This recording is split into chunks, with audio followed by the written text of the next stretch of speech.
Hey, Browns fans, Spencer German with you from Berea after day one of joint practices between the Browns and the Vikings. Anthony Moeglin alongside from home, but plenty to talk about in regards to practice today and what played out between the Browns and the Vikings, the first of two joint practices this week before they face off on Saturday in that preseason game. Before we get to what happened on the field, though, a couple overarching stories that are pretty notable, Anthony.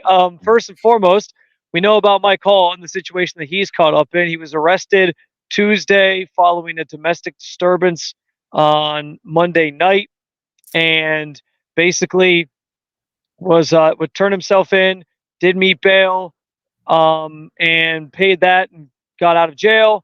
And he was actually here at practice today, for whatever that's worth, practicing with his team, warming up with his team, going through everything. Took some reps, as far as I could tell, in 11-on-11 work against the Vikings against the Vikings offense with the second teamers, like he tends to do.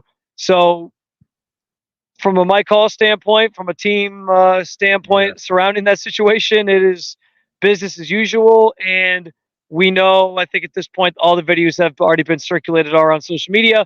Kevin Stefanski just letting the process play out was his exact words. I think we could have asked Kevin Stefanski what Mike Hall's favorite color was, and he would have said the exact same thing, that he's letting the process play out. Yeah, that's if the details are even, the details that surfaced on X and on social media overnight, even if they're 50% true, that's a bad deal. Yeah. I mean, it's just a horrible, horrible situation to put your family in, to put, the mother of your child in, like whatever happened. We obviously don't know the full extent of the details, but like I said, even if it's half true, it's a lot of bad stuff, So Yeah.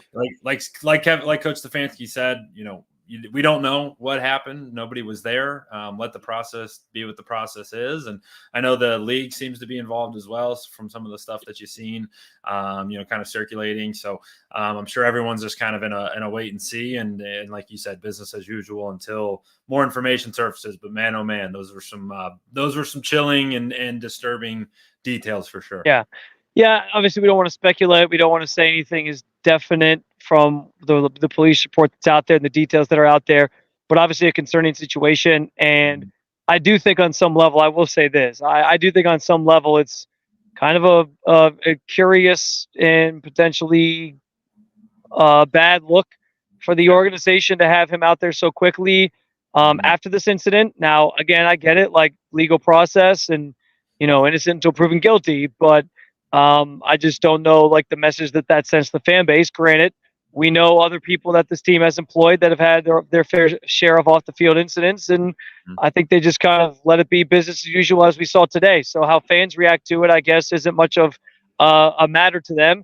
Doesn't seem like Kevin Stefanski's worried about it festering in the locker room, because again, they have other guys that have had 1, 2, 3 multiple chances to correct themselves after incidents similar. And they're just going to kind of let that happen. And I will say, like, generally within the locker room setting, players, they don't talk about each other's business that way. Like they understand things happen, but they don't really get in somebody else's business that way. They just kind of keep the main thing here in the building. And I get that that's just the culture that exists in the NFL and within an NFL locker room. In the same vein, though, from the outside looking in, I understand why people are going to think it's a bad look. For sure. And me by now, everyone who watches our show knows I see everything pretty much through an orange and brown set of glasses, right? Everything pretty positive, but a little head scratching today. What do we got going on? Even if it is, innocent to proven guilty, all those things. It's not the right way to treat women and treat the people you love in your life. So, hey, is what it is. I don't have any control over it. And it's a scary situation. Yeah. So however it plays out, it plays out. Yeah, and we'll see how that does play out, obviously, as the Browns are waiting for the legal process. I will add that Mike Hall, with about 30 minutes left to go in practice, actually came up injured in some capacity. We didn't get a lot of details on what it was, but he laid on the ground for a little bit of time there and was helped up by trainers. Kevin Stefanski kind of came over as well. Jimmy Haslam was involved, and then he made his way off the field with the training staff as well without his helmet. So we will get more details on what exactly happened after, or maybe tomorrow. But for now, that was kind of the situation today, was him practicing and leaving the field injured. Now, on a positive note, the Browns did, before practice started today, hand out a 3-year, $39 million extension to Jeremiah Owusu-Koramoah, a player who means a lot to this defense, a lot to the future of this team on that side of the ball. He flies around, makes plays, super athletic, rangy. We know all the details about his game, Anthony, but a move that obviously speaks to his talent level and what he's brought to the table so far in his early first few years of his career, but also a testament to him being a foundational piece of this defense for years to come, which is obviously a good thing. It's amazing. JOK is one of my favorite Cleveland Browns, especially on defense. You look back, just to that final game in Houston, like when everybody on seemed defense, like he was the only one that showed up.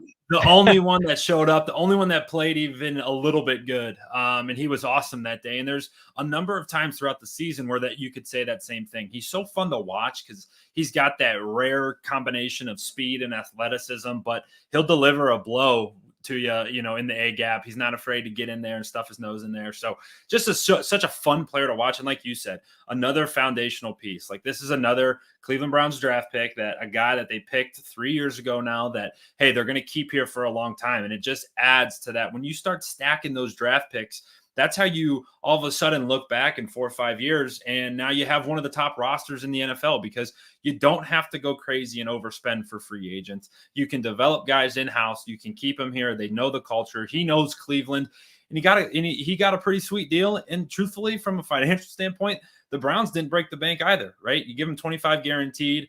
Someone said it today. I think it was on Cleveland Browns Daily. Like that's what Caleb Williams got, the number 1 pick. That was his, signing bonus, right? So like Cleveland gives Jeremiah 25 guaranteed, gives him 39 over the course of 3 seasons and locks him up, a deal that should make the player happy and a deal that makes the Browns happy, because guess what? In the division, you look right to Pittsburgh, right? They signed Patrick Queen to a massive contract extension, and obviously Queen's proven it a little bit longer. But I see those two on pretty much the same level, and the Browns get a little bit of a discount with JOK. Yeah, and we talked about it through text today, but Browns now have, I think, the most players making $10 million or more on average per year in the NFL with this JOK deal getting done. And I think that's just a testament to Andrew Berry rewarding guys that have come through their system and developed and are those cornerstone players. But also, I find this time they're in right now sort of fascinating because of the fact that, listen, we know like you can't keep everybody forever. And so, Nick Chubb's going into the last year of his deal. What does that look like? Amari Cooper, we know the situation that played out before training camp. There could be some changing of the guard here.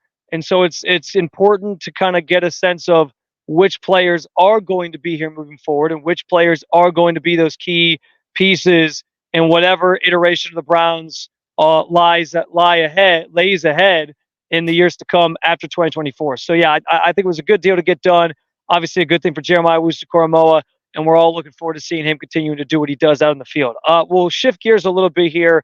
Number of guys who were not out on the practice field today, including a couple of new ones, which we'll talk about here momentarily. I'll just rattle them off for you. I got my cheat sheet here. Greg Newsome, Nick Chubb, Naheem Hines, Dalvin Tomlinson, Jack Conklin, Jedrick Wills, D'Anthony Bell. That's kind of the cast that's been out for pretty much from the start of camp. Those guys were not out there or were not practicing today. I did see Jack Conklin out here. I think he was out here on Tuesday or on Monday as well. So starting to see signs of him sort of stirring, if you will, and being at least present. So that's good. Other guys who are injured or coming back from injuries from either training camp or the preseason game. Tony Fields missing practice again. Nathaniel Watson, who got injured in the preseason game. David Bell, same thing. Jordan Hicks still not out here against his former team. Zadarius Smith, I think, just had a day off. Ronnie Hickman, who was injured in the Packers game. Jalen Darden was a new one, and so was number I'm trying to remember now. Number 57, Isaiah McGuire, wasn't out here today, and then Denzel Ward was the other big notable who was not practicing today. Something coming from Monday, where it sounds like he sustained some sort of head injury, and he actually is in the concussion protocol. Didn't get confirmation whether or not he actually had a concussion, or if it was just like a head injury that he now has to clear the protocols. But not a great situation when you talk about Denzel Ward and the concussions, because that's been something that's bothered him his whole career. Absolutely. It's a scary one, right? How many more head injuries can he take, right? Like this isn't an arm injury. This isn't a bum hamstring like you see other guys deal with. Like this is a now, 6, 7, 8, 9 times where you see a concussion next to Denzel Ward. And, regardless of him being in one of the top 5 cornerbacks in football, like you hope that guy can have a life after football, and it's like you start talking about those head injuries and it's like it becomes much, much bigger than football. And you hate to see it you hate to see it this early in training camp. And it sounded like it was from a collision with Elijah Moore on Monday, one of their first live periods. So obviously the being in protocol doesn't mean you have a concussion, but it does mean something happened. Right. And you just can't, those types of things add up, and they're certainly adding up, for 21. But, the even bigger concern in my eyes is that list just continues to grow. Like at what point does Cleveland get a break? Like we did this last year, where all year long, it was more injuries, new injuries, surprise injuries, catastrophic injuries as well. And now we're starting it over again. Yes, contact's just beginning, and these guys are they're gonna have some nicks here and there. But man, that list just continues to grow with guys that are going to be making plays on Sundays and are going to be nice depth pieces, for this Browns roster. Yeah, definitely concerned to see the list grow, and especially in the Denzel Ward side of things. I think fans hear head injury and makes their head spin a little bit. They cringe a little bit because you just worry about that with him at this point. We know around this time last year, he sustained that concussion in that Chiefs final preseason game, and that had people freaking out about what that meant for his status for the season. So, yeah, it's something to keep an eye on, because we know that that's a serious thing for Ward in particular, with a history of those injuries. But yeah, we'll see what the timeline looks like for him getting back out here, and if he's back out here tomorrow for joint practice number 2. In terms of what went down on the field, the teams kind of split off. It was the Browns defense versus the Vikings offense, Browns offense versus the Vikings defense. I spent most of my time over on the Browns offensive side of things, kind of just figuring out process, how they're going through things, offensive line rotations, especially at the tackle spots right now, different motion stuff that they were trying to do. And it was definitely worth watching from a standpoint of like seeing the nuances of this offense and some of the new things that have been thrown in. But I will say, rough day, I think, overall for the offense.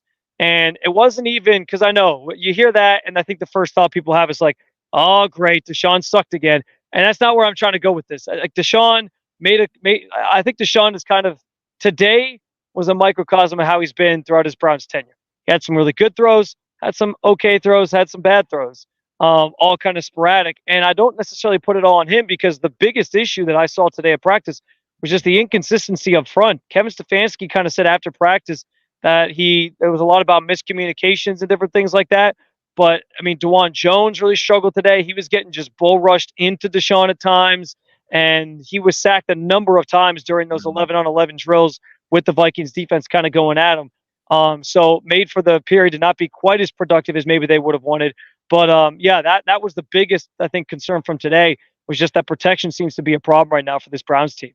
Yeah, and it's continuing to rear its ugly head, right? Everything you see up until we've had 12 practices to this point, and even Sunday's preseason game, like this problem at tackle keeps showing up, and it keeps showing up, and it keeps showing up. Everything we see, obviously you're there for people who are at their desks or at wherever, just watching stuff on Twitter, like it's struggling to run the football. It's another sack. It's a false start. You're seeing all this negative stuff. And like at some point, not only does that have to change, but it's going to have an impact. It's going to have a long-term impact on the entire offense. Like, yes, it is practice. Yes, this is the first like live session that these guys are having. But that said, they're still getting sacked, and that's starting to add up. And it's like, I know they had to tell Miles last week in practice, like, hey, cool off. But like, you're going to be facing guys who are going to want to rip, Deshaun's face off in just 3 weeks here, so it's like this has to get fixed. And there wasn't a vote of confidence after practice when asked about Jedrick Wills' return.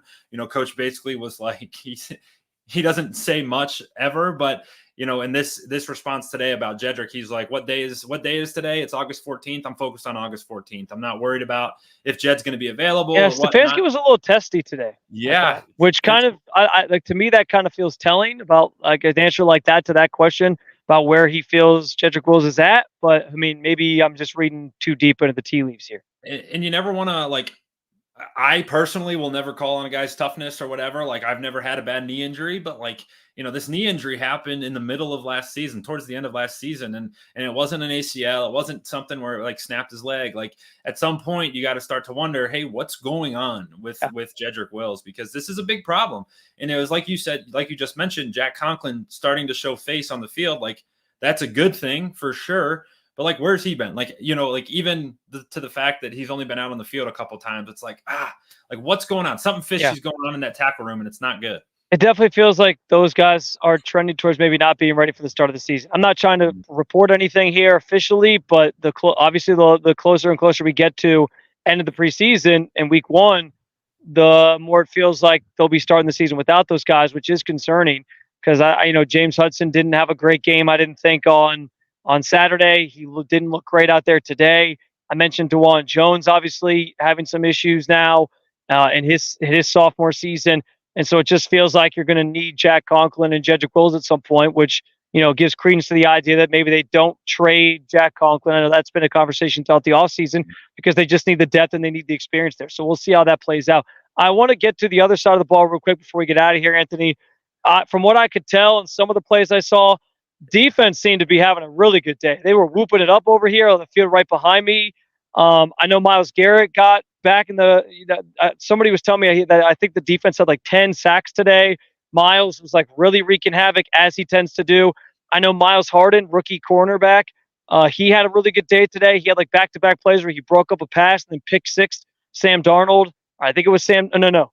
It was Nick Mullins. It was not Sam Darnold. Yeah. It was Nick Mullins.